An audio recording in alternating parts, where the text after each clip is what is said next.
दोस्तों फिर से इसी वीडियो में ये कल वाली वीडियो का अगला भाग है। वीडियो में बने रहें। तो हम बात कर रहे थे कि पॉलिश आसानी के साथ कैसे हो और पीओ पॉलिश में हमें क्या क्या करना होता है।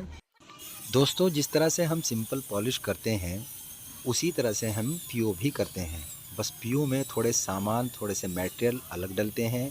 इसका कुछ काम का ढंग थोड़ा सा चेंज है। बाकी सब वही चीज़ें हैं, वही काम का ढंग है, लगभग उसी तरह से होता है। बस पीओ एक नाम है। पीओ कैसे करें इस बात पे लोग बड़े परेशान रहते हैं। तो दोस्तों ये हमारा मटेरियल है। हम पहले सीलर ले लेंगे। आप किसी भी कंपनी का ले सकते हैं, हम एशियन का लिया है हमने। दोस्तों अगर आपने 1 लीटर सीलर लिया है तो आपको पीओ थिनर 1 लीटर से थोड़ा कम लेना है, अपने हिसाब से आप ले सकते हैं।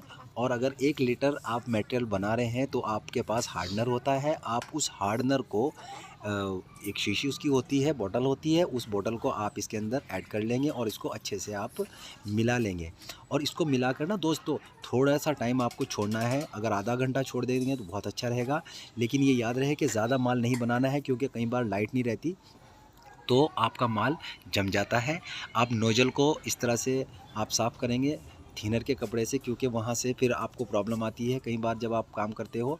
तो ये याद रहे कि उसका नोज़ल आपको थिनर का कपड़ा लेके साफ़ कर देना है। उसके बाद आपको हल्के हाथ से गन को चलाना है।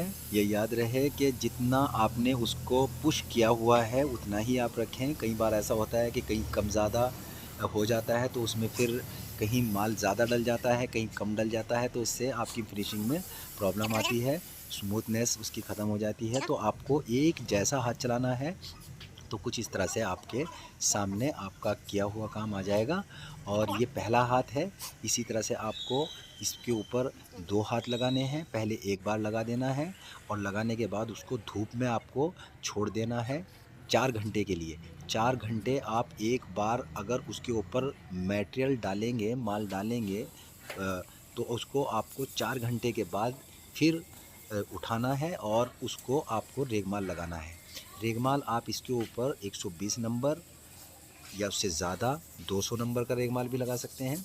तो आप उसके ऊपर रेगमाल लगाएंगे और बहुत बारीक जो रेगमाल होता है उससे ये कटिंग भी जल्दी होती है। और उससे फ़ायदा ये रहता है कि हमारा जो इसके ऊपर माल मटेरियल हमने लगाया था उसमें आसानियत होती है कटने में और इसके निशान नहीं पड़ते। तो ये याद रहे कि इसके ऊपर बिल्कुल हल्का आपको रेगमाल लगाना है। 150 नंबर लगा सकते हैं, 120 नंबर लगा सकते हैं। जितना भी पतला जितना बारीक आपका रेगमाल होगा उतना ही आपके लिए भी आसानी रहेगी और आपके काम में फिनिशिंग भी उतनी ही आएगी। ये याद रखना है, क्योंकि पीओ पॉलिश में आप ये सोचते हो कि इसमें बहुत अलग चीज़ें लगती होंगी, ऐसा कुछ नहीं है। इसमें वही सेम है जो आपका सिंपल पॉलिश में लगता है। बस इसकी थोड़ी सी कटाई का ख्याल रखना पड़ता है। इसकी कटाई बहुत अच्छे से करनी पड़ती है, क्योंकि जितनी आप अच्छे से कटिंग करेंगे, रेगमाल को आप लगाएंगे लकड़ी के ऊपर, उतनी ही आपके काम के अंदर फिनिशिंग आएगी और उतना ही आपका माल मटेरियल भी कम लगेगा। तो ये याद रखना है। और जब आप इसके ऊपर अच्छे से हर जगह पे रेगमाल लगा लेंगे, इसकी हर साइड को आप रेगमाल कर देंगे, उसके बाद आपको करना यह है दोस्तों कि आपको साफ़ कपड़ा लेना है।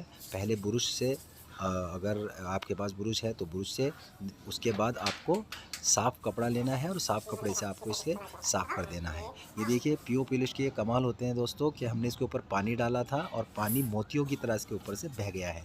इस तरह से आपको साफ़ कपड़े से इसको साफ़ कर देना है। फिर दोस्तों आपको अगला स्टेप करना ये है कि आपको सिर्फ थिनर लेना है। थिनर के अंदर आपको कुछ नहीं मिलाना है, सिर्फ आपको थिनर लेना है। थिनर इसलिए लेना पड़ता है क्योंकि थिनर का कपड़ा अगर हम इस काम के ऊपर लगाएंगे, इस खिड़की के ऊपर, दरवाज़ों के ऊपर, जो भी हम काम कर रहे हैं उसके ऊपर हम थिनर के कपड़े से आप एक एक बार हम इसको ऐसे लगाएंगे तो इसके अंदर जो डस्ट है इधर उधर जो भी चिपकी रहती है, कोनों में चिपकी रहती है, वो हट जाती है और इससे इसका जो कलर है वो सामने खिल के आ जाता है।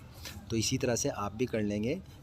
एक बार सारा काम जो भी जितना भी आप बना रहे हैं, एक हो या जो भी जितना भी आप बना रहे हैं, सबके ऊपर आपको एक बार खाली थिनर का कपड़ा लगाना है। और थिनर को लगाने के बाद में फिर आपको उसको चेक करना है। और चेक करने के बाद आपको वॉलनट लेना है। वॉलनट का आप किसी भी कंपनी का ले सकते हैं। वॉलनट कलर में आप थोड़ा सा हल्का करके, क्योंकि उसे हल्का करने के लिए थिनर डालना पड़ता है, थोड़ा सा हम डालते हैं इसके अंदर थिनर।